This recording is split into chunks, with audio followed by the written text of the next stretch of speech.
अस्सलाम वालेकुम, कैसे हैं आप सब। उम्मीद है बिल्कुल ठीक ठाक होंगे।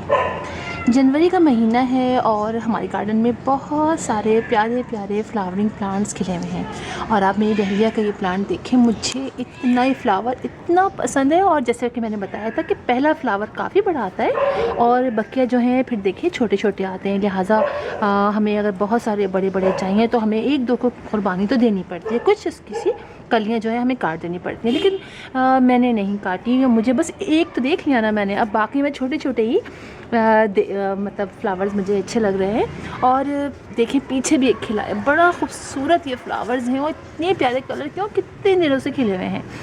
तो हम अपने जहाँ इन प्लांट्स की केयर कर रहे हैं, इन फ्लावर्स के मज़े ले रहे हैं, वहीं हमें अपने परमानेंट प्लांट को नहीं भूलना चाहिए। और परमानेंट प्लांट्स तो बहुत सारे हैं मेरे पास। और वैसे भी परमानेंट प्लांट की केयर थोड़ी सी चेंज की जाती है सर्दियों में। आज हम बात करेंगे एग्लोनिमा प्लांट के बारे में। इसको चाइनीज़ एवरग्रीन प्लांट भी कहते हैं। मेरे पास ये कई सालों से है और मुसलसल माशाल्लाह से इसके प्लांट्स पे प्लांट्स निकले आ रहे हैं। और एक प्लांट अपने घर में मैं लेकर आई थी, उसके बाद मैंने इसके कितने ही पॉट्स तैयार किए, बहुत सारे इसके प्लांट्स निकलते चले आते हैं। आप ये देखिए मेरे इसके अंदर कितनी अच्छी इनकी ग्रोथ चली है। और ये बड़ा वाला प्लांटर है, कुछ अर्से पहले ही मैंने इसमें एक एक प्लांट लगाया था। और अब आप देखिए इसके कितने सारे छोटे छोटे मज़ीद ही देखिए छोटे छोटे से प्लांट्स मज़ीद निकले चले आ रहे हैं। तो ये प्लांट बहुत खूबसूरत है, इसमें मेरी कई वीडियो मौजूद हैं।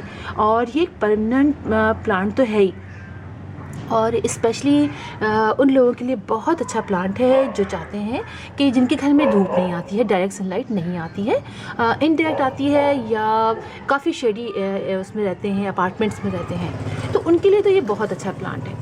और आप देखिए कि मेरे भी पास भी कवर एरिया में लगा हुआ है। और अभी तो मैं ये वाला पॉट लेकर आई हूँ, ये तो मैं अपने बहुत सारे प्लांट्स के बीज से लाई हूँ।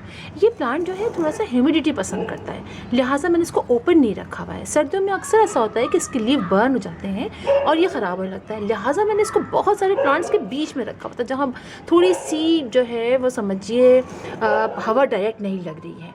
और आप देखिए कितने इसके लीव्स कितने प्यारे हो रहे हैं। और अभी लाके मैंने थोड़ा सा इसको इस पर स्प्रे पानी का किया। वैसे तो मैं इसको रोज़ाना इन प्लांट्स को रोज़ाना नहीं धोती हूँ। सर्दियों में इनको रोज़ाना नहीं वॉश करते, गर्मियों में तो रोज़ाना करते हैं, लेकिन सर्दियों में हम इस पर मिस्टिंग जो है वो नहीं करते। मैं एक दिन छोड़ के 2 दिन छोड़ के इन पर पानी से वॉश कर देती हूँ, तो इसकी वजह से इस पर मट्टी वट्टी निकल जाती है। तो आप देखिए कितने प्यारे लगते हैं। तो सर्दियों में हमें केयर क्या करनी है, सर्दियों में हमें ये करना है कि हमें इसको चेक करके पानी डालना है, ओवर वाटरिंग बिल्कुल नहीं करनी है। ये प्लांट हल्का हल्का सा हल्की मॉइस्ट सॉइल पसंद करता है। जब हम हल्की हल्की इसकी मॉइस्ट सॉइल रखते हैं ना, तो देखिए आप इसके लीव कोई भी येलो नहीं है। इसकी वजह यही होती है कि जब हम पानी कम कर देते हैं, इसकी मिट्टी काफ़ी ड्राई हो जाती है नीचे की सॉइल, तो फिर इसके लीव्स ख़राब होने लगते हैं। प्लांट फिर भी नहीं ड्राई होता, मरता फिर भी नहीं है, लेकिन ये कि इसके लीव्स अच्छे नहीं होते। अब देखिए कि इसमें सारे कितने अच्छे हो रहे हैं। ये एक दो जो जाहिर बात है पुराने पत्ते हो जाते हैं तो वो फिर ख़त्म हो जाते हैं, येलो होकर झड़ जाते हैं, लेकिन आप इसके सारे लीव्स देखिए। तो करना यही है आपने कि आपने इसको देख के पानी डालना है, हल्का हल्का सा मॉइस्ट रखना है। नीचे के जो आपके ड्रेनेज सिस्टम है बहुत अच्छा होना चाहिए, ठीक है। और अभी मैं सिर्फ सर्दियों की केयर बता रही हूँ, इंशाल्लाह जब गर्मियाँ आएंगी तो दोबारा से वीडियो बनाऊँगी तो मैं आपको इसमें गर्मियों की केयर बताऊँगी। और आपने बस यही करना है। अगर आप चाहें तो इसको हल्का सा आप सुबह की मॉर्निंग की आधा 1 घंटे की डायरेक्ट सनलाइट में रख सकते हैं, लेकिन मेरा नहीं ख्याल आपको ज़रूरत पड़ेगी।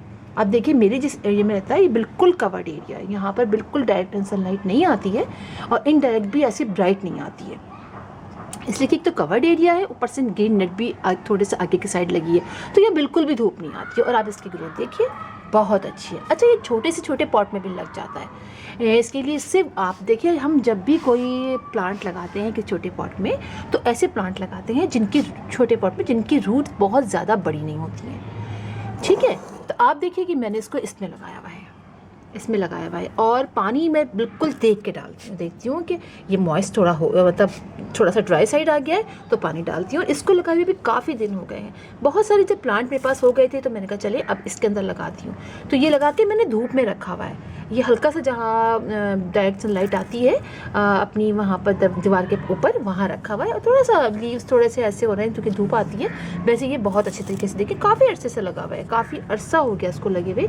तो आप इस तरह से छोटे पॉट में भी लगा सकते हैं, छोटे ऐसे प्लांट जो बच्चे की रूट छोटी होती है। तो ये बल्ब होते हैं इसके, तो वैसे भी बल्ब होते हैं, लिहाजा आप एक बल्ब लगा दें किसी में।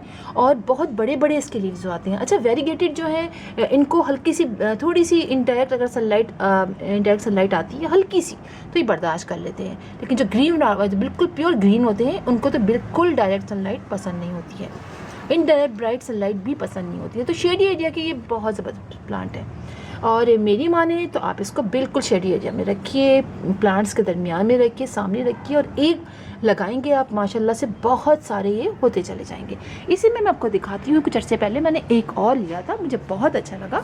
आप ये देखिए, पहले मैं इसको डिफेनबार्किया समझी थी, लेकिन फिर मुझे आया कि नहीं, ये तो चाइनीज़ एवरग्रीन प्लांट है, जो कि पता नहीं होता ना। हम एक दो प्लांट देखते हैं, इसकी तो बहुत सारी वैरायटीज़ होती हैं। और आप देखिए इतना खूबसूरत है ये। और अब इसका एक लीव ये येलो होना शुरू हुआ है। वो इस वजह से भी शायद कि मैंने इसको शायद पानी थोड़ा कम डाला, डर के मारे। मैंने कहा इतना प्यारा प्लांट है, इतना बड़ा है, कहीं ज़्यादा सा ओवर वाटरिंग ना हो जाए, तो मैंने पानी थोड़ा कम डाला। लेकिन बाकी लीव्स सही है, इसलिए कि एक भी थोड़ी गड़बड़ हो गई। लेकिन देखिए अभी इसके नीचे से बेबीज़ भी निकलना है। मैं देखिए इसका बेबी निकला हुआ है, तो मैं इसको अलग सेपरेट अभी सेपरेट नहीं करूँगी। जब करूँगी तो इंशाल्लाह आप लोगों के साथ ज़रूर आप लोगों को दिखाऊंगी कि किस तरह हम इसको सेपरेट करेंगे। काफ़ी प्यारे प्लांट है और ज़रूर लीजिए आप। देखें डिफेनबार्किया की तरह, देखिए जैसे डिफेनबार्किया के प्लांट होते हैं इतने खूबसूरत। और आप इसको देखिए, ये भी शेडी एरिया में रखा जाता है। तो आप इसको बहुत अच्छे तरीके से अपने कॉरिडोर में रख सकते हैं, जहाँ धूप नहीं आती है, अपने लिविंग रूम में रख सकते हैं। और फिर जब चाहें आप कि थोड़ी सी इसको इसकी सेहत के लिए, उसके लिए आप इसको बाहर ले आइए, ऐसी जहाँ पर थोड़ी सी ज़्यादा आपको इनडायरेक्ट सनलाइट मिल जाए, वहाँ रख दीजिए। और इसके अलावा आप इसको नॉर्मली फर्टिलाइज़ कीजिए, कोई ऐसी वो नहीं है। ये इतना ज़बरदस्त प्लांट है। एक तो ये कि ये फर्टिलाइज़र आप ना भी डालें तो ये बड़ी अच्छी तरीके से ग्रो करता रहता है। इसकी पट्टी अच्छी रखिए, वेल ड्रेन सॉइल बनाइए, जिसके अंदर आप कंपोस्ट भी रख लीजिए, और आप गोबर की खाद रख लीजिए, और आप सैंड रख लीजिए, यानी बालू मट्टी रख लीजिए।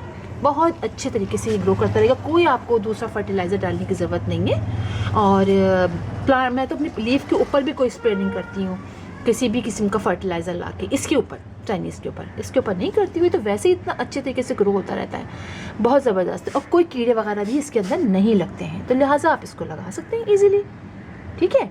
और हाँ, मैंने सब बात कर ली आपसे फर्टिलाइज़र की। अच्छा, ये इसको रूट बाउंडिंग बहुत पसंद है। आप देखिए मेरे इसमें कितने सारे प्लांट निकले चले आ रहे हैं, लेकिन और मैंने इसको अभी निकाला भी नहीं है। अभी देखिए ये मैंने निकाल दिए थे, फिर निकल आए इतने सारे प्लांट। तो रूट बाउंडिंग इसको काफ़ी पसंद है। लेकिन जब नीचे से रूट्स निकलने लगे तो फिर आप इसको सेपरेट कर दीजिए, और एक पॉट में एक लगाएंगे तो और भी बहुत अच्छा लगेगा। और बड़े पॉट में लगा लीजिए, चाहे छोटे पॉट में लगा लीजिए, हर तरीके से। और साथ ही देखिए मैंने स्पाइडर प्लांट लगा दिया है। तो ये, और कोशिश कीजिए जब कोई बड़ा पॉट लगाइए और उसमें कुछ प्लांट्स एक साथ लगाइए, तो उन प्लांट्स की डिमांड भी वैसे ही होती है। कि स्पाइडर प्लांट भी पानी ओवर वाटरिंग पसंद नहीं करता है, इसके भी छोटे छोटे बल्ब से होते हैं, और इसको भी डायरेक्ट सनलाइट पसंद नहीं होती है। लिहाजा इसके अंदर देखिए दोनों मिलके बहुत अच्छे तरीके से ग्रो कर रहा है। अब देखिए इसके भी लीव्स कितने बड़े बड़े हो रहे हैं। तो फिर इंशाल्लाह आप लोगों से मुलाकात होगी किसी और वीडियो में, किसी और टॉपिक के साथ। तब तक के लिए अल्लाह हाफ़िज़।